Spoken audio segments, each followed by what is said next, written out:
This is Ayani. And this is Corinne. And you're listening to Sex, Love, Literature, a pop culture podcast where we take a semi-scholarly look at why and how the sex stuff in media matters. In part 2 of our The Great Season 2 deep dive, we focus more on the second half of the season.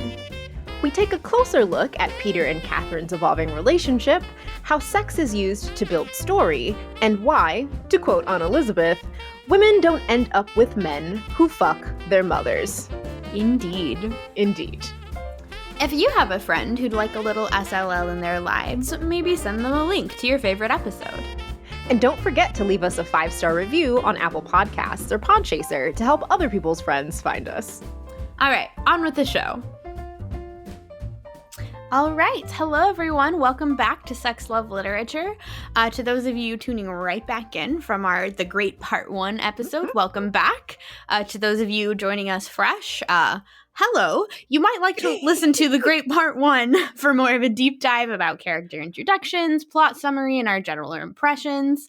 But in this episode, we will get into largely the second half of the season and where we leave these delightful characters in Tony McNamara's Hulu's The Great. That is quite a mouthful. Before we get into the second half of our deep dive, though, lightning round of What's Sparking Joy. What? So, What's Sparking Joy, if you don't know, is just a quick moment where we go through books, TVs, movies, music, whatever that is sparking joy for us and making us happy. But since this is a lightning round and also in December, we are going to really quickly tell you guys what was the number one top song we had played on Spotify this year. Because Spotify Wrapped just dropped, like, what, a couple days ago? Tis the season. Tis it is. Tis it is. So, Corinne, what is your number one? Don't give me that look. What is your number one song this year on Spotify? My most played song is Millennial Love from the K-drama Search WWW.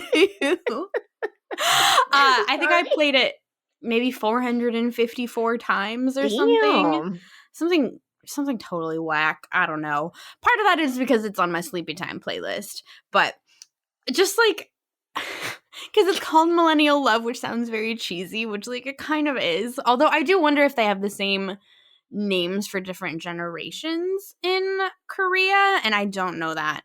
But it's the name of the song is playing like it's a piece that one of the characters composes for a video game in which the video game character is fighting to get to a woman he's loved for 1,000 years.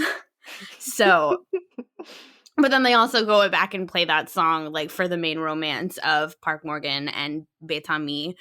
So it's sort of playing on both the 1,000-year love of the video game, but also the millennial Nuna romance.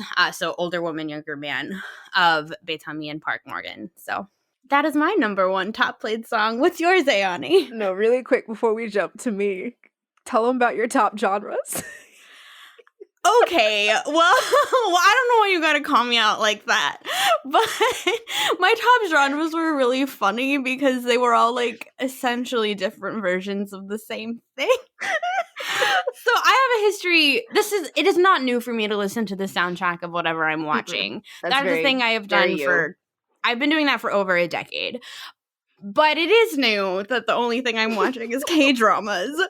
So, like, for my top 5 genres, it was, like, Korean OST, Korean drama soundtracks, K-pop soundtrack, and then Broadway. So it was, like, 4 of the same thing and then 1 different thing, because I also listened to Hadestown. I just thought that was very funny. The one that got me was K-drama soundtrack and Korean OST. It's like, y'all, that's not that different. But my number one song this year was Acabó by Bomba Estéreo, which I loved a lot. And I've listened to Bomba Estéreo for a while, so their music is like on my my favorites list. But this was a relatively new song. I think it dropped this year from a new album, and it's found its way to both my like well, now it's time for me to dance around in the kitchen playlist, and also my now it's time to work on my dissertation playlist. So it's doubled up in that rotation. And I think I only played it like 52 or 56 times or something like that. But it's Oh, a not in jam. the 400s like No, me. not in the 400s. But it's a jam. I highly recommend listening to it. It's funny because of my top 5 songs this year, only one of them was an American artist, and 2 of them were actually in English. One of them was an opening theme, actually from Search WWW. So like, we really like that drama, y'all. yeah, the opening song is bomb. Like I love it, but it just kind of tickles me when I look at these top lists. It's like, I listen to music in English. I listen to American music, but it's just apparently not as much as everything else. So that's our lightning round of what's sparking joy this time. I hope it sparks some joy for y'all as well. But all right, let's dive back into season 2 of Hulu's The Great. I'm excited. I'm so excited. It is kind of funny to say you're excited when we are in the middle, but I'm excited about picking it back up again. We took a pause. We got some like water. All right, so we left off talking about Peter and Catherine's relationship at the beginning of the season.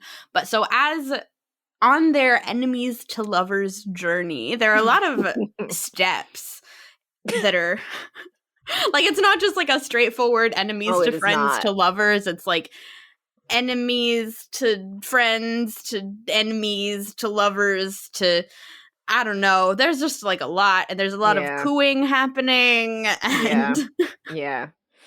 There's a lot going on in their relationship arc this season, but one of the things that I personally found very interesting is how sex is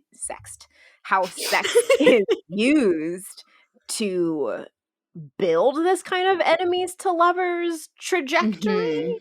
So one of the things that Catherine does this season is become very, very horny.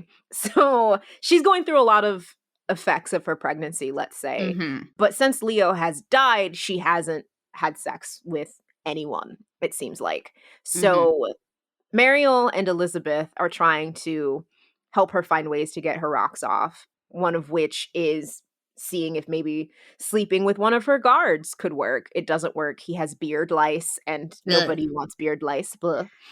Especially like if she wanted him to go down on her, absolutely not. No. Oh, and she would have pubic lice. Oh my god. You know, I hadn't even made that connection because they were just going to be kissing, but you are absolutely right. She would have lice in her bits, and oh, that's terrible. Ooh. Anyway, so just as a side note, one of the things stuck. But so one of the things that is really funny, but also absolutely wild this season is how gross and crazy pregnancy is for Catherine. And part of that, part of the reason that's really funny to me. So like one of the things that Catherine feels driven to do is eat dirt. Like literal actual dirt, which like sort of fits into the madcap crazy aesthetic of the show. But like I Googled it. A lot of pregnant women feel the urge to eat dirt. And no one tells you this. I did not know this.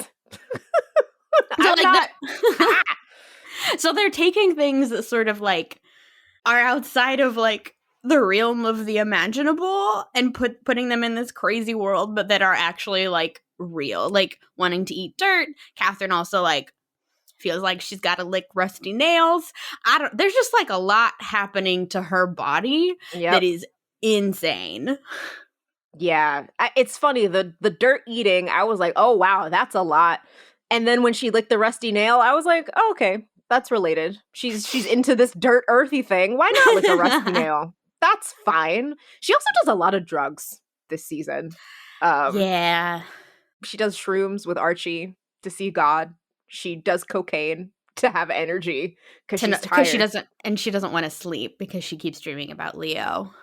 So, yeah. But going back to Catherine wanting to have some sex, what she ultimately decides to do is go back to Peter and his magical tongue. So, I mean, the way it's shown in the show in both seasons, it seems like it's magic. That's my only explanation. Well, it's also, there's this motif. I don't know if that's exactly the right word, but like in the first season, one of the first times that we see Catherine and Peter's relationship have some sort of realness to it is when Peter goes down on Catherine and uses his Aunt Elizabeth's tongue trick.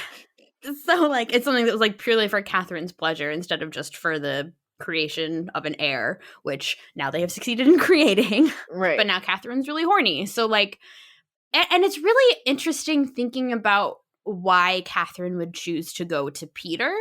Mm-hmm. And it's both because because she is very aware of power differentials. Like one of the reasons that she says she doesn't want to sleep with a guard, which Elizabeth or a serf, which is something that Elizabeth was in favor, or Elizabeth does, is because like she says like, oh, the power imbalance doesn't do it for me. But what is the power imbalance between her and Peter? I mean, he is her prisoner under house arrest, so there is this weird kind of, I don't want to keep saying power imbalance, but there's a weird power thing that's happening between them. She overthrew his reign. He's only alive because of the agreement that they made for him turning over the crown to her. And, you know, this is after she had the guards beat him and lock him in his room with his dead mother. So like there's clearly an imbalance that is happening between the two of them. But also Peter is looking to get back into her good graces, i.e. make her realize that she is madly in love with him. So he is perhaps more than willing to provide the magic tongue trick for her. So it's kind of an interesting, there is an imbalance between the two of them, but they're both getting something out of it that they want. Well, they're both getting something that they want, but also, I guess, to play devil's advocate in two different fronts. Although Peter is ostensibly under house arrest, he also like has a secret tunnel and can leave whenever he wants. Tunnel. Peter also like while under house arrest.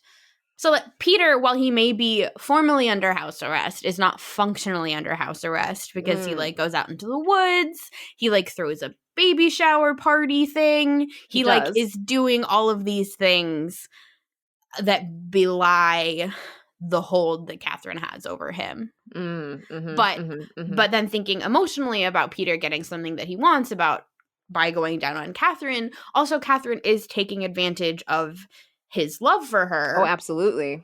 So there's another, I almost would argue that it's more imbalanced that way than an actual like functional political power.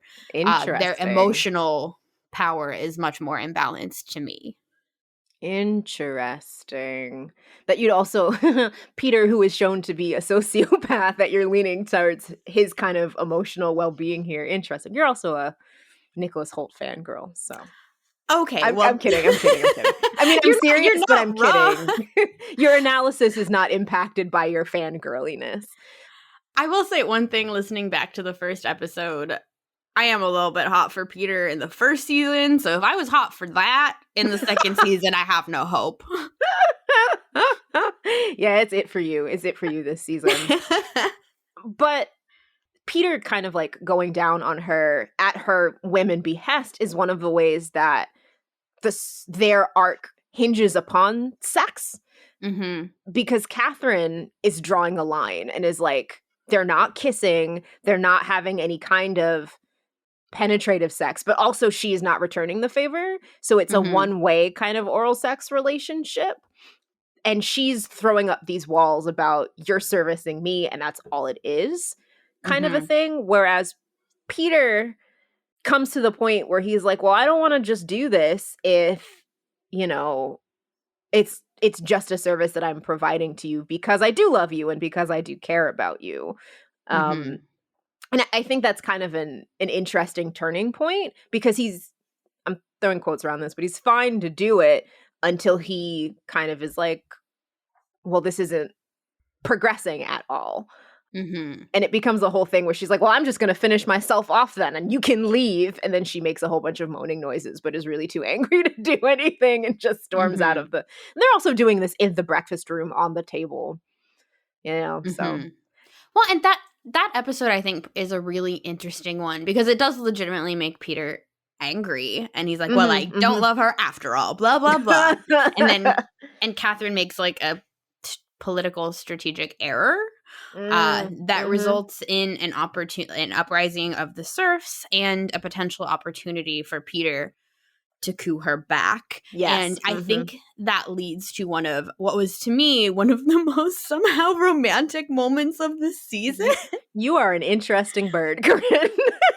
Okay, so like Peter and Grigor are like striding through the hallways. People are killing each other. Oh, it's chaos. The serfs are on strike. The aristocrats are fighting them. I don't know what side the guards are on. There was a chamber pot filled of poop that got spilled on somebody. That was rough for me, actually. Yeah, this was like a moment where Catherine's dreams lacked the structure that they needed in order to actually succeed, and also like she didn't think about how if the serfs are free, why do you need an empress? And then on top of that, all of the folks around her, Villamentov, Elizabeth, Orlo, were all like, you can't just free the serfs. This is not a good thing.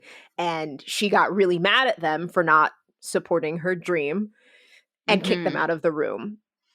So she's alone during this moment of bedlam. She's alone in this huge stateroom looking out the window, watching people kill each other, and she wanted to prevent the violence that was so casually a part of Peter's court, and she is seeing that fail. So she like big time starts sobbing and like falls to her knees in the middle of this big room, and then Peter strides in, ready to take it from her. While he's mad at her, he said he doesn't love her anymore. He is convinced, at least ostensibly, that she doesn't love him. But he sees her crying. He puts his guns down and then immediately like kneels in front of her and like puts his arms around her. And she throws her arms around him and like starts like cry and weeps into his chest. And he like comforts her, which is a very new thing for Peter to do. And she has this moment where she's like everything's gone horribly wrong, and it's like, are you here to take it off me? Like, are you here to take Russia from me? Like that phrase, like, to take it off me, is so interesting because it's sort of like a casual, there's almost a casualness to it, like he's come to like nick her wallet or something, but except it's a country, and he's like, and his response is not today. And he voluntarily goes back to his quarters where he is under house arrest and tells the guards to lock him in. So, yeah, there's a lot turning. And as we talked about kind of in the previous episode, Peter is going through a lot of changes this season, and the showrunners are doing a very good job of showing in moments like these, especially in intimate moments with Catherine, how he's changing as a person. Or even if you don't want to believe he's changing, perhaps a larger view of who he is as an individual. So yeah, that was a very moving sequence. Well, My and choosing it also, of you aside. Also for me, like, so it prompts this like sort of self-reflection for Peter where he's like, actually, I don't want to be emperor. I just was doing that because I thought it was what I was supposed to do.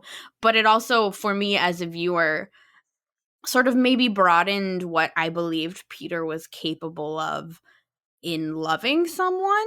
Okay. Because his love a lot of the time is very, very selfish. And it's like, we talked about in our discussion on season 1, like it's wanting to own something. Right. And in this case, he's doing the opposite of that by not wanting to own either Catherine or Russia. And supports her in a very different way. Yeah. And something that I'm just thinking of, I think this was the same episode, but like to get back at Catherine because he's mad at her, he sleeps with those 2 other women to kind of, blow off steam for himself, but also be like, see, I don't need you. Haha, I can have sex with whoever I want. But in this moment, again, it's kind of their reuniting, almost coming together I mean, they're not completely reunited at this point, but kind of the moving of them towards having these deeper, fuller loves for one another. Well, and it's more of as much as either of them is capable of, it's moving towards sort of more of a mutual respect. Yeah. Rather than just using the other person. Right. All right. Well, no, kind of. I was just thinking because the relationship definitely develops from there and keeps moving forward with Catherine ultimately realizing that she does love Peter. Which is after some intense things. Do we want to get into that now, or do we want to kind of come back to that? Let's maybe come back to Peter and Catherine's great love to wrap up. But in the meantime, perhaps we can talk about Mariel and Grigor and the play with first love tropes. Yeah, so I really enjoyed the B couple this season of Mariel and Grigor. Grigor. I don't know. They're not. His name is vaguely Russian, but the actors are not actually Russian. They're British. So, like, you can say whatever you want. All right. I have freedom. But so Mariel and Grigor come together because George is out of the picture. Grigor is trying to get his groove back, so to speak. There's a hilarious scene where I feel so bad for him. Yeah. It's he and Peter, right, are both having sex with women in the same room. No, is it Peter? I thought so, because then the Ottoman dude comes in. The ambassador. Okay, yeah, you're right. And Peter is doing his thing. He's having a great time, but Grigor is kind of looking off into the distance, sadly, or emotionlessly, so to speak. He's not having a good time. And what we come to realize is that he's not quite sure how to process his feelings of George leaving. So he's kind of shutting down his emotions, because on one hand, if he feels nothing and is happy that she's gone, what does that say about him and all of this time that he has loved her? But on the other hand, if he breaks down and is miserable, what does it say about his choice to leave her to go to France alone and stay with Peter? So he's trying to keep a very tight lid on his emotions, but it comes off in his interactions with Mariel, who they lost their virginities to each other. So, which I don't think we even know that in the first season. Like, I don't think so. Something that's really interesting to me as a viewer is this is not something I could have predicted. They did not plant the seeds for this in the first season. It's like they took George, Grigor's wife, out of the picture and were like, well, now what would Grigor do? And the answer was maybe he would have sex with Mariel. Which Mariel is opposed to kind of at first, because she had lived pretty much all of last season as a serf. They ignored her and were mean to her, especially George. George was kind of an ass to Mariel. But in part, we learned because George was kind of mad that she was Grigor's first, it feels like. Yeah, George is very suspicious of people's first loves. Yeah. Which I don't blame her for. But it kind of shows the weird dichotomy between George and Grigor, because she's out here sleeping with Peter all the time, and Grigor, I mean, except for the fact that he poisoned Peter that one time, he doesn't really do anything about it. But he can't even look at Mariel the wrong way without it ruffling George's feathers. So Mariel and Grigor have their little bit of courtship, and they play, and there's a lot of fun wry wordplay between the two of them, and eventually they start sleeping together because Grigor is able to let this emotional wall down and really, I don't know, do you feel like he processed George's leaving? That's kind of the sense that I got, that he was able to be more open with Mariel. And I feel like he made his peace with Mariel leaving, or sorry, not with Mariel leaving, with George leaving in order to have this relationship with Mariel. And I think it's almost like, despite being on opposing sides of this political conflict, Grigor and Mariel had more respect for the other's feelings in negotiating the mm-hmm. other, like, in negotiating and respecting the other situation, and that, like, George knew that Grigor didn't like that she fucked Peter so much, and she kept doing it anyway, which, Anyway, like, yeah. is her right, I guess, but also, I like, suppose. wasn't very considerate to Grigor. Mm-hmm. I think that Mm-hmm. whole situation has remained very messy and never really got cleaner. Mm-mm. I think it was just very toxic for all of them. Well, I mean, I think most relationships in this show are super toxic, but that one in particular had just, Mm-hmm. like, Mm-hmm. really shaky foundations. Yeah. Uh, Yeah. but Mariel Yeah. and Grigor's relationship is based more on mutual respect, which Yeah. sounds so, Yeah. like, silly for a show like this, but, like, they respected the other as a person and respected, like, how much they could or couldn't tell the other in, like, their Mm-hmm. Mm-hmm. loyalties to their respective rulers. Yeah. Yeah. But also, it seems like in the moments where things were tense for one character or the other, they were also very good at kind of being like, "Hey, I actually don't want to have sex right now," or Mhm. there's something I got to deal with. Actually, I've got to go, and it was never kind of like an explosion for either of Yeah, them. they were very respectful and supportive of each other, and, like, they didn't take it personally if the other one wasn't in the right headspace to have sex right then. Yeah, except for when George Mm. returns, A which, wrinkle. which I was not expecting. So I was a little surprised that she came back because I thought she had been written off the show. But George comes back because France is not what she expects it to be. And Mhm. she says that part of her goal is to stop Catherine from bringing all of the enlightenment of France to Russia. Well, and, like, so that George is, to me, so complicated as a character Yes. because Yes. you're set up to not exactly like her in the first season, but I still respected her and the way she, like, used Mhm. what resources she had to get what power she could. Mhm. But Mhm. in this season, when she came back, I disliked her, and, like, she was not redeemable to me in the same way, Interesting. even though she's right that, like, with that enlightenment stuff, like, things are about to go real south in France. So For the aristocrats, at the very least. yeah, well, and as aristocrats in Russia, uh they could have some problems. So she's not wrong, but I think also having her away for so very long and seeing how her absence changed characters also means Mhm. throwing her back into the mix makes us as audience members being like, "Oh, she's here to cause troubles." So it's a Mhm. different we're reading her differently now. Mhm. And she definitely causes troubles in George or we're going to be doing this. We've done this. We're going to keep doing it. But in Mariel and Grigor's relationship, Mhm.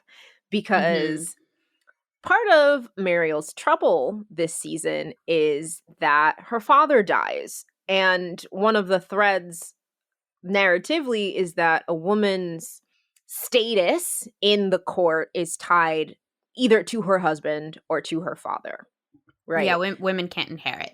Women can't inherit, they can't really own property. And that's part of Catherine's trouble in starting the girls' school is that mothers didn't want their daughters to be educated because they just need to find a good husband in order to be able to keep their status. And it will make them unmarriageable. Right. Educated women. Who wants that? Am I right? Peter, Obviously, I'm I kidding. guess. Peter does. Yeah. I don't know what that says about the show, but anyway, go on. What, that Peter wants to we don't have to touch that one. We can leave that one alone. But for Mariel, because she is unmarried, when her father dies, that means that she loses her status. And one of her plots is to just have Grigor marry her, say that George So is dead. Oh, go so the ahead. reason is because her cousin Maxim, she thought there was no male heir, but her cousin Maxim, who is 8, it turns out, is He's the heir. adorable. I like Maxim. But he shows up and is like, "These are my apartments now," and she's like, "Excuse me, what the fuck?" Yeah. Uh, Yeah. So we've got little Maxim here. He's throwing some wrenches into things. It's not his fault. He's 8. And she forgot he existed, apparently. So her plan is that they just write George off the show, pretend that she's dead, and Grigor marries her. And Grigor's like, well, there's a problem. George is back. We can't say that she's dead. And for Mariel, that becomes a twofold issue of A, well, now I can't marry you. I have to figure out what I'm going to do. But also B, George's hold on Grigor, that she's like, well, I guess our relationship is done because she's back and you're not going to be able to process that. But I kind of liked the inverse that the show plays on us, because I think I was also kind of like, yeah, George really has this hold over Grigor. But when she returns, she doesn't really, because he's had that space to be without her. And he comes to Mariel and is like, I've even thought about divorcing her and I can't do that. So we'll have to find another way for you to be able to stay. He even offers to kill Maxim as a romantic gesture, which she's like, no, we can't do that. So I think kind of having George as this wrinkle kind of solidifies their relationship in a way. Well, it's because when Grigor has to make a choice, this time he chooses Mariel. Yeah. And, like, there's this really interesting conversation that he has with Mariel where, like, that Grigor has with George, where he's like, I'm sleeping with Mariel now. That's what's happening. And she's like, okay, well, and he says, like, I don't intend to stop. And she's like, oh, well, I'm not really in a strong position to ask you to, am I? And he says, no, you're not. So, like, when Grigor has to make this choice, even though Mariel is meaning like, okay, well, like, I guess we're going to stop fucking now and I got to go figure this out because my life is also in a shambles. He doesn't give up on her. Yeah. Which is like, he does. It's a moment where instead of having choices made for him, Grigor makes an active choice. And maybe that's part of the reason why I found their romance so compelling, is that Grigor is constantly reacting to the whims of Peter. And this is the first time it feels like he makes a selfish choice for himself. And I don't mean selfish in a judgmental way, but like in a choice for himself that's active and not reactive and isn't passive, right?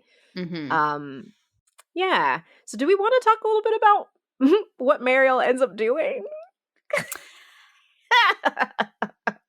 I mean, okay, so Mariel ends up marrying her cousin Maxim, which is, as weird as it sounds, given that he's 8, but also, like, the show is very aware of it. It's embracing that weirdness and also being very clear that, like, they're not sleeping together. They're doing. There's even a moment where Catherine is like, because he's 8 and that would be fucking inappropriate.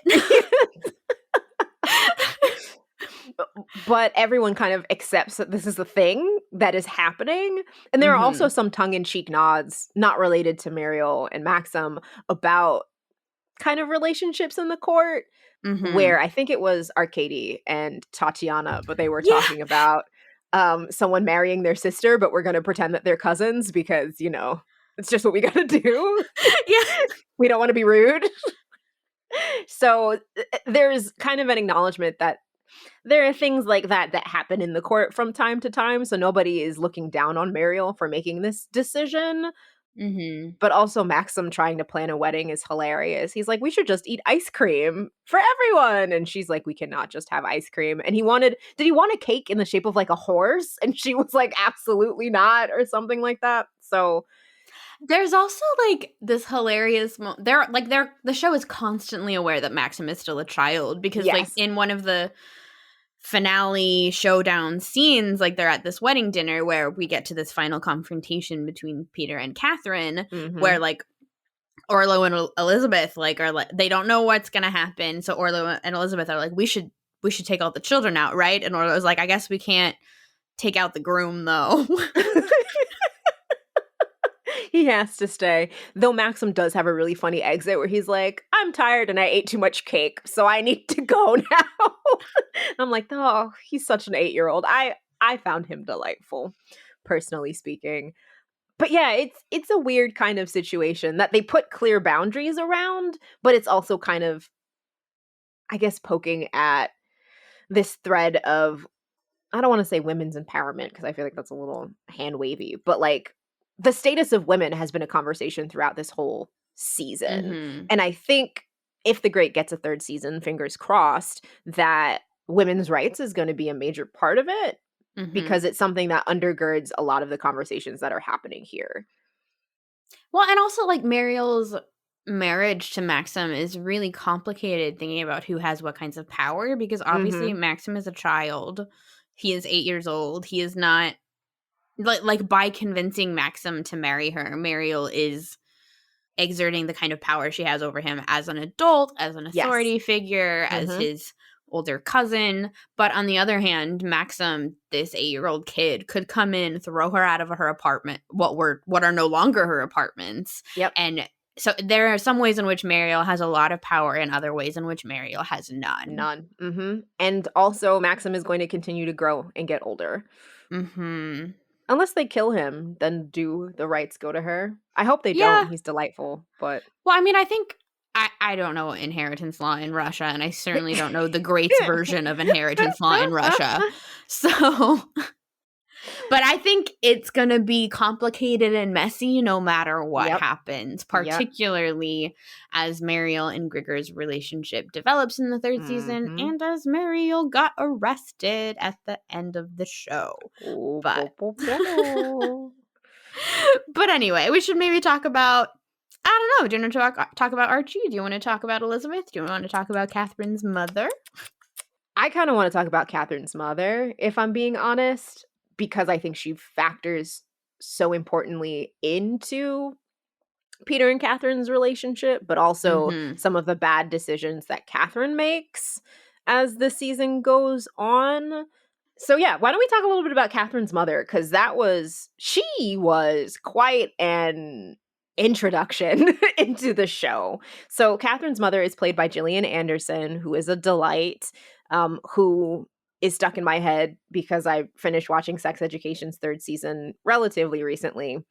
So when she emerges into the court, we get to see a completely different side of Catherine Mhm. as, I don't know, I was gonna say it's kind of like daughter who aims to please, but to a mother who is surprisingly deft at being cruel in a way.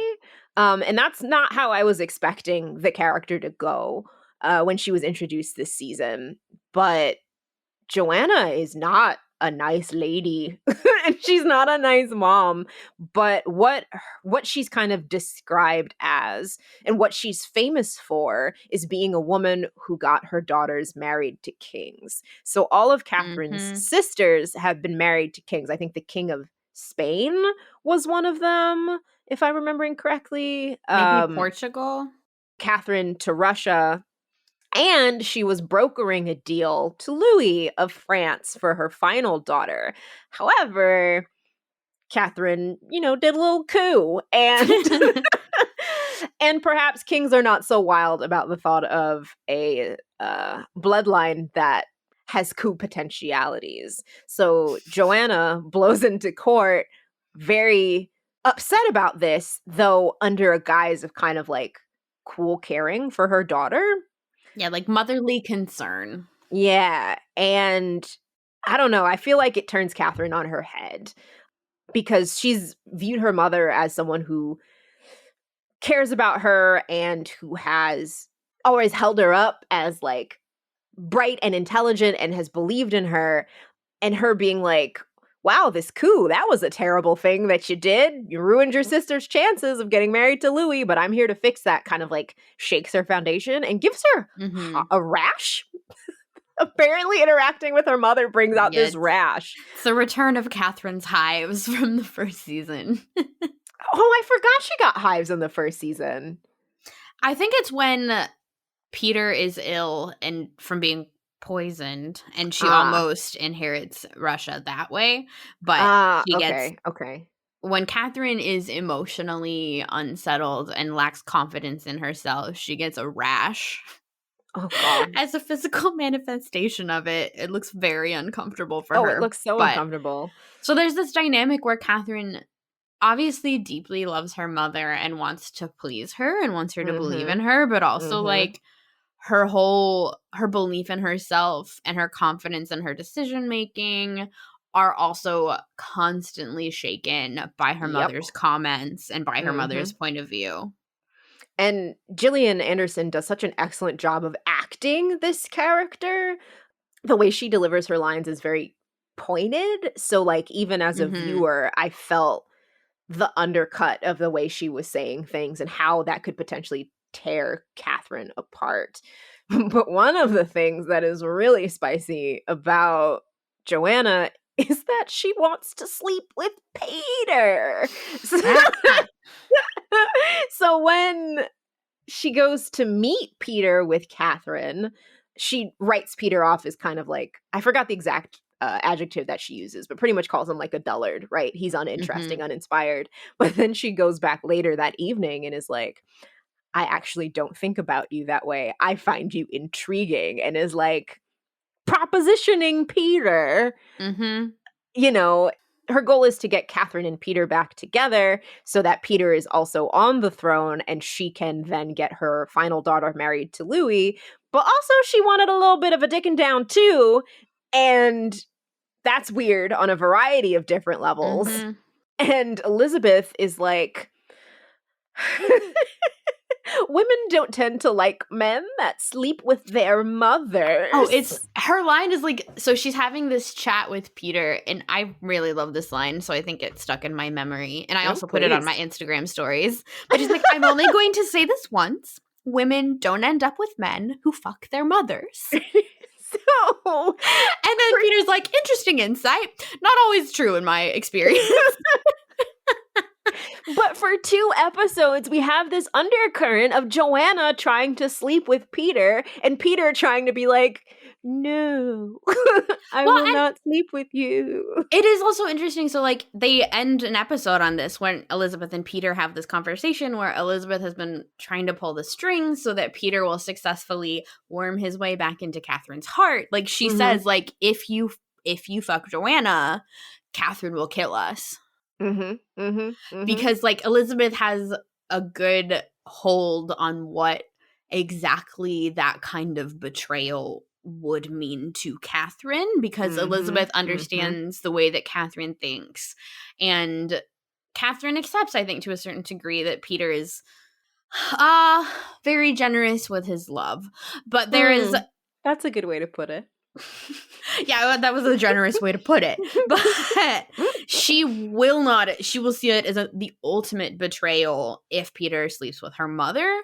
Not only because Peter slept with her mother, but because it will undercut her relationship with her perception of her relationship with her mother in the first Yep. place. So I think it's really interesting that the mother is the one who's kind of pushing this to happen and is almost like cornering Peter in moments when he's alone to try to get him to sleep with her. So after 2 episodes of Joanna kind of undermining Catherine, I know the one because Andrew snuck in to watch one of the episodes with me, but there's an episode where they bring in scientists from all across Europe and to kind of show off inventions, one of which is an ice box, which they make ice cream from, which is very exciting. I love ice cream. Catherine and her court using the idea of a serf. After the serf rebellion, Catherine had made this whole proclamation about, like, or I guess it was before the serf rebellion, made a proclamation about how all people have something to bring to Russia, so to speak. Mm-hmm. And this serf woman was inspired by Catherine and was like, hey, I actually have an idea. They build the roller coaster, right? Mm-hmm. Which is fun and exciting for everyone. But then Joanna is like, it's lovely, dear, but that's not science. And Andrew got very mad and was actually like, that's physics. There's a lot of things that are happening in a roller coaster. But after all of this happens, Joanna wears Peter down and Mm-hmm. he gives in. He gives in. He's like, well, fuck it. What can I? Okay, fine. We're going to have sex. So they start having sex and they're fucking on a windowsill. And they turn around and Joanna is leaning against the window and the window opens And Joanna falls out and Yep. hits the ground. So not only has Peter fucked Catherine's mother, but inadvertently killed her. Mm-hmm. So this is now a secret that he and Elizabeth are Elizabeth, in who on. happened to be outside, so that Yes. Joanna's body fell at her feet. It's such a sequence. It really is, because she spots them in the window and is like, fucking Peter, how could you? But then watches as the window opens in horror and Joanna goes plunging to the earth. So they hide her body and they, recruiting Mariel, make it seem like she left in a hurry. Because this is also on the heels of a fight that she and Catherine have had, where Catherine tells her to leave. Well, and You're going to also, say something. like, Go ahead. another thing about Joanna that is very interesting is she is trying to undercut Catherine. She's trying to deceit her. She's trying to cause a non-violent coup in which Peter just kind of resumes his role as emperor. Mm-hmm. But she also is right that Elizabeth and Mariel and all of these people have conflicts of interest and betrayed Catherine in various ways, and Catherine has forgiven them. Yep. And like a lot of ways in which they have taken advantage of Catherine's naivete and all of the ways in which Catherine was not prepared to be empress. She was not really ready to take over a country. And in some ways, I think part of what makes Joanna so dangerous is that in many ways she is right about Catherine not really being able to trust some of these people. And that's why, I mean, they talked about the fact that they found her dangerous as well. It's complicated, but I mean, honestly, I think that's why she's such a great character, is on one hand, we can be like, yeah, you're right. But on the other hand, because we as viewers are rooting for Catherine, she is trying to undermine everything that she put together. And honestly, putting Peter back on the throne is not the best way to go about things. So it almost feels a little hypocritical because she's calling everyone out for their betrayal of Catherine and her forgiveness of them, but also is trying to do the same thing. Oh, she has a very, like, it's for your own good kind of attitude about it, but also it's really for her good because she wants her other daughter to become the Queen of France. But yeah, so they bury her in a forest grave and tell Catherine that she went back home, that she left in a hurry. And then this becomes a ticking time bomb that is sitting under the rest of the season. What is it, like subsequent 3 or 4 episodes?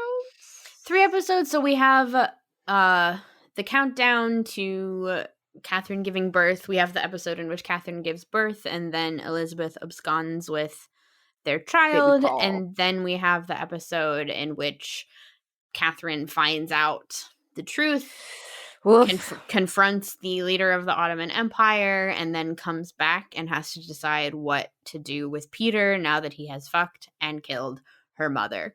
To be fair, he didn't really kill her. As Elizabeth says, she has too great a faith in window ledges. Which I shouldn't be laughing about, but it's absolutely hilarious. Yeah. I don't know. Maybe it's accidental manslaughter.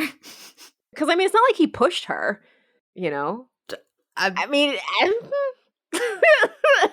it wasn't on purpose. It wasn't on purpose. So the weird kind of tension then is that he and Catherine get much closer over the episodes after he has fucked and killed her mother. Well, and to be fair, a big part of that is because Catherine gives birth and they have this adorable child. After they have playing Paul, he's so cute. But like, and Peter is like a good dad. Yeah, because he doesn't want to be like his dad, who was terrible. So like they get a lot closer through parenting together and through maybe this is a good moment to talk about Elizabeth because Elizabeth does kidnap Paul at one point because Peter, while trying to keep this secret about Catherine's mother, accidentally tells Elizabeth a secret that he has been keeping for a very long time, and that is when he was 9, he saw his own mother drown Elizabeth's son, Igor. Yeah, which that whole sequence after that was very, very difficult, I think. We're used to seeing Elizabeth as this kind of flighty but intelligent character. Well, and very Likes to confident and very steady and reliable, even with Yeah. her eccentricities. Yeah. But after learning this from Peter, she kind of falls apart in a Mhm. way and absconds with Paul back to her summer home.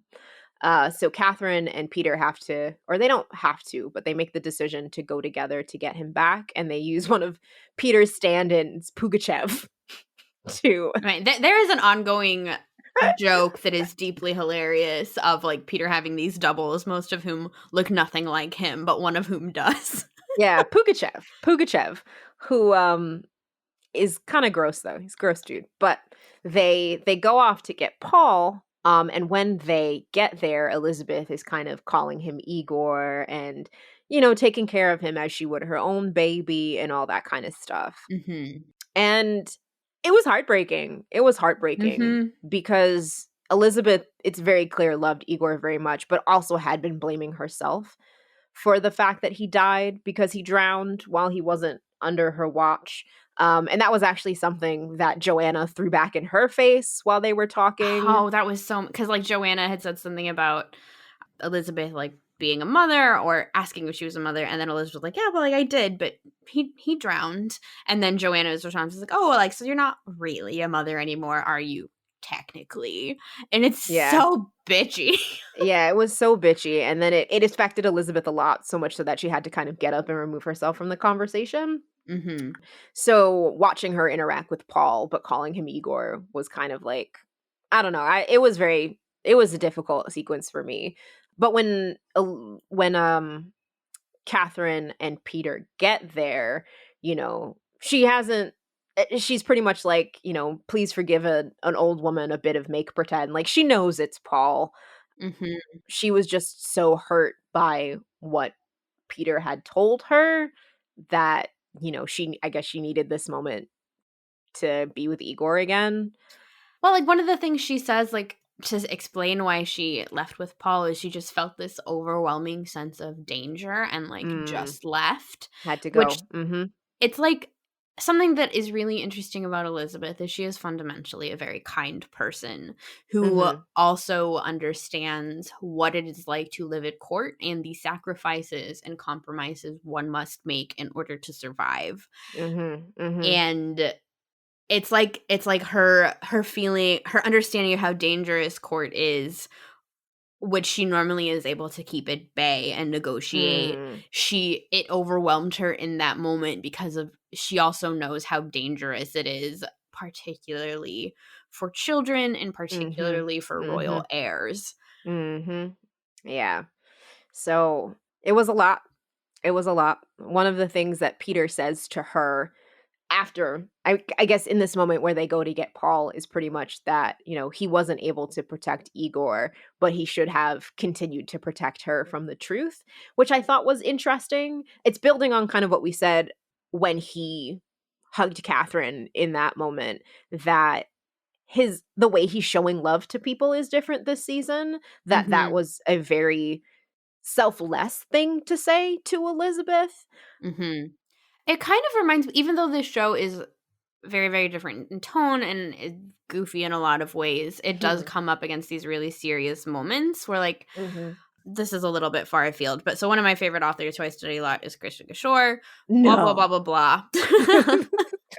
But she gave a talk once that I saw about her third novel, Bitter Blue, in which Queen Bitter Blue is trying to uncover the horrors committed by her father, who has been dead Mhm. for a decade. And one of the questions that, like the fundamental questions of the novel that Christian Kishore mentioned in this talk is like how much truth is too much to know, like how Mm. much is enough, like at what point do you need to stop digging because it is Mhm. no longer helpful to know, it will only hurt you. And Mm. this is kind of a moment where it's like how much, especially when there's nothing you can do about it now, Yeah.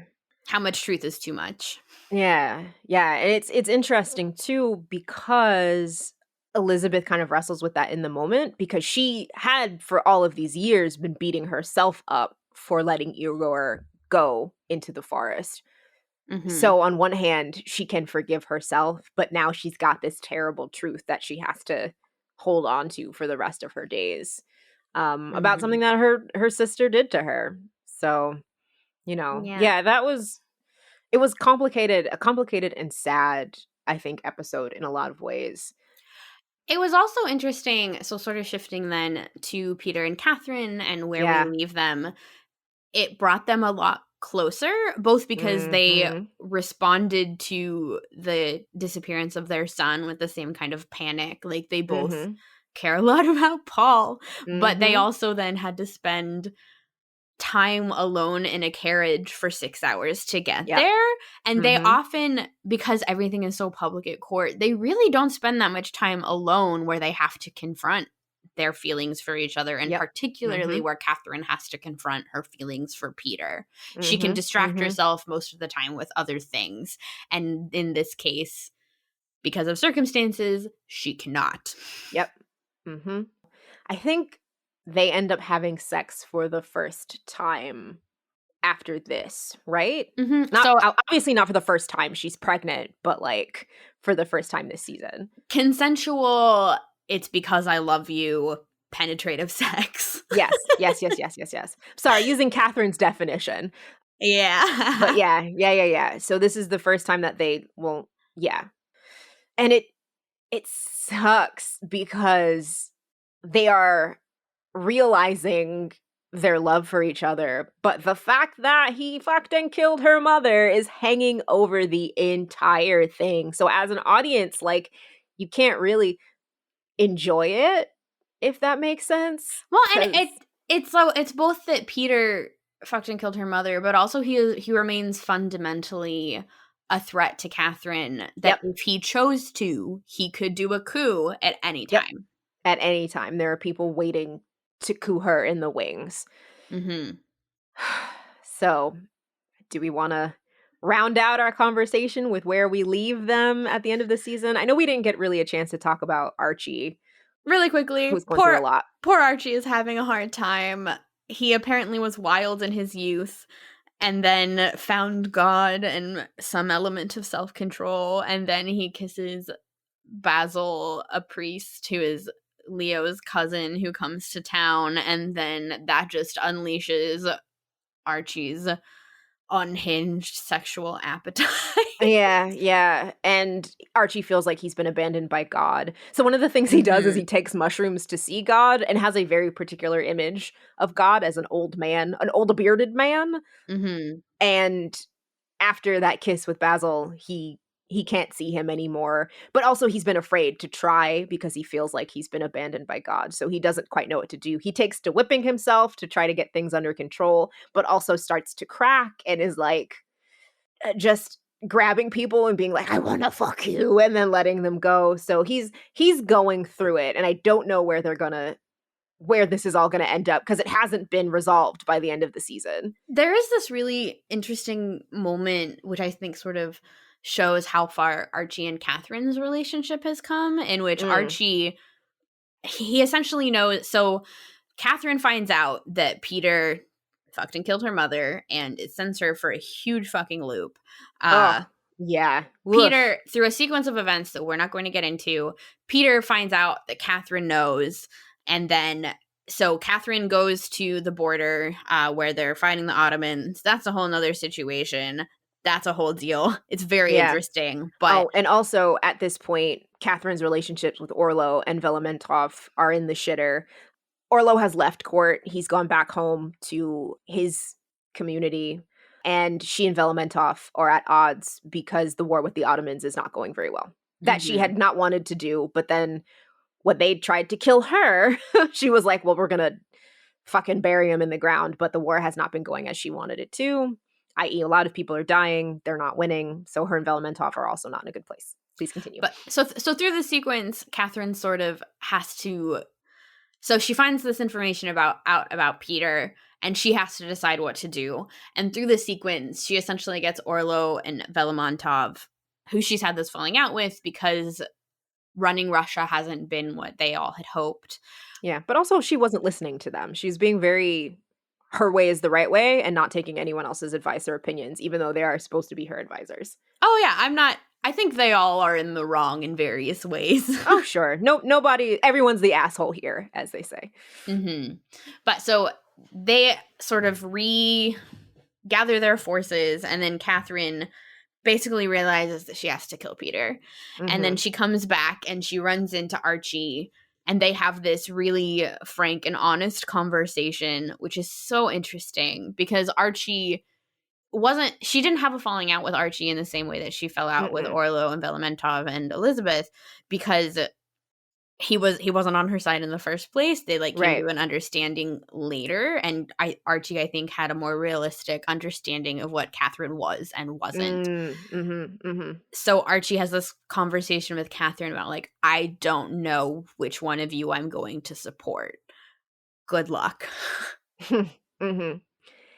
He does kind of gesture that she is the one that by even talking to her and being like, they're waiting for you inside, that he's tipping his hand in her direction. Yeah.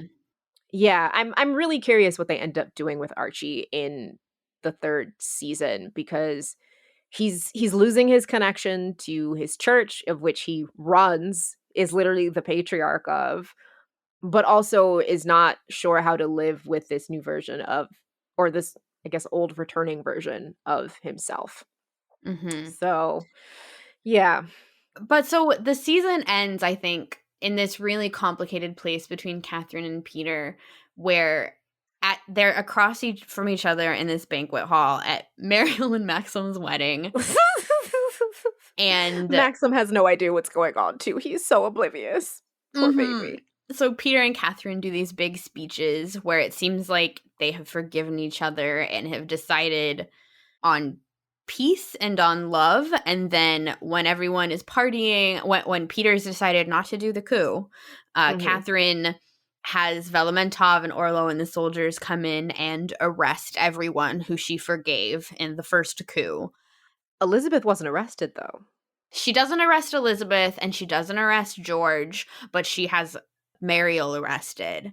And Grigor. And Arcady, Tatiana, and the various people who would have had weapons if Peter had decided to do his coup.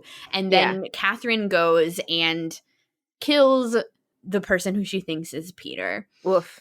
And then she falls apart. She starts weeping. Yes, weeping. She absolutely can't handle it.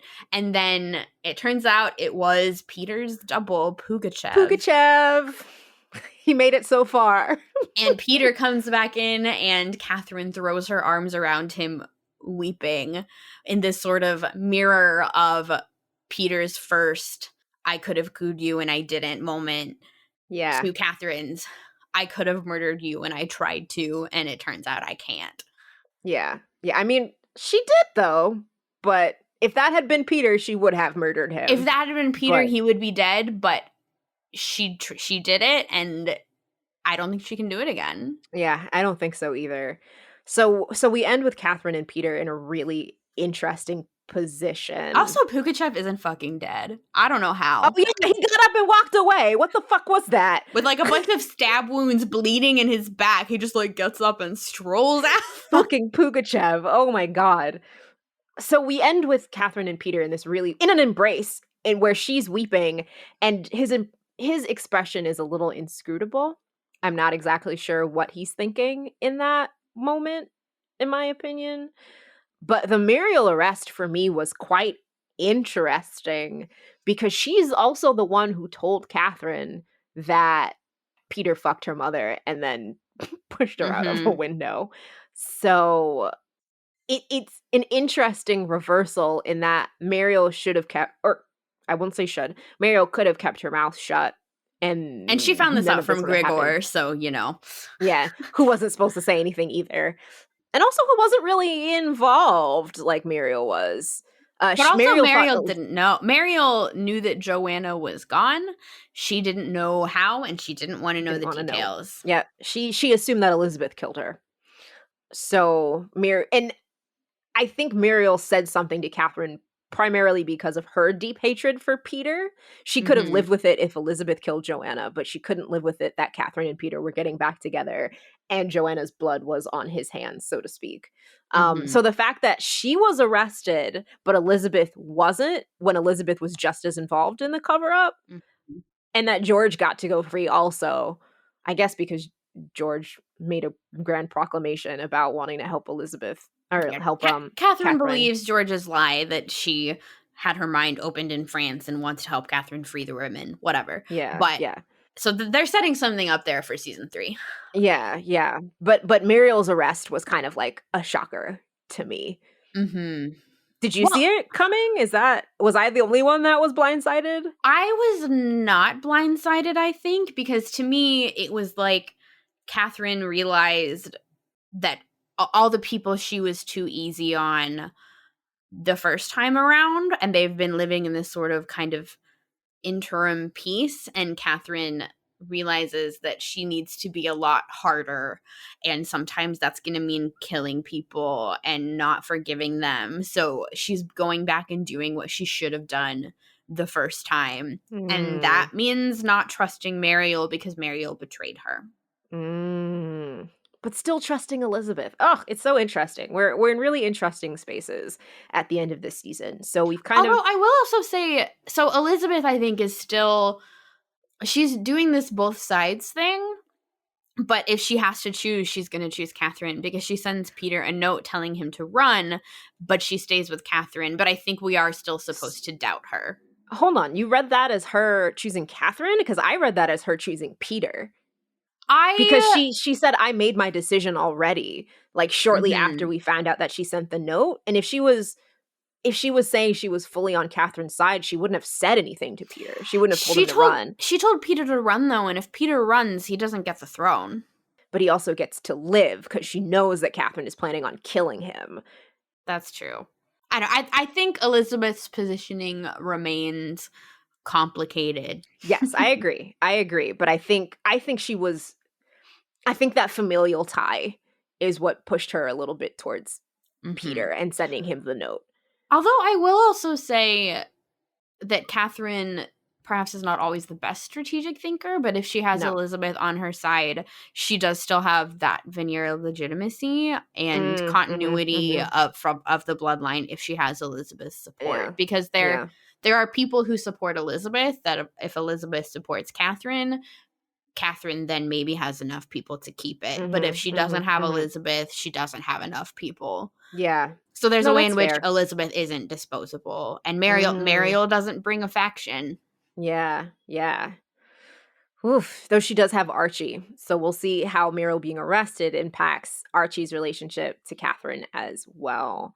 Yeah, yeah, we're ending in really interesting spaces because, yeah, we've got Archie who's trying to figure his life out, Elizabeth who kind of has made her call, but it's not maybe 300% clear what that call is, Mhm. Orlo and Filamentov who seem to after Catherine has stabbed the Ottoman emperor in the throat, Because kind of, he was wearing a chain of ears.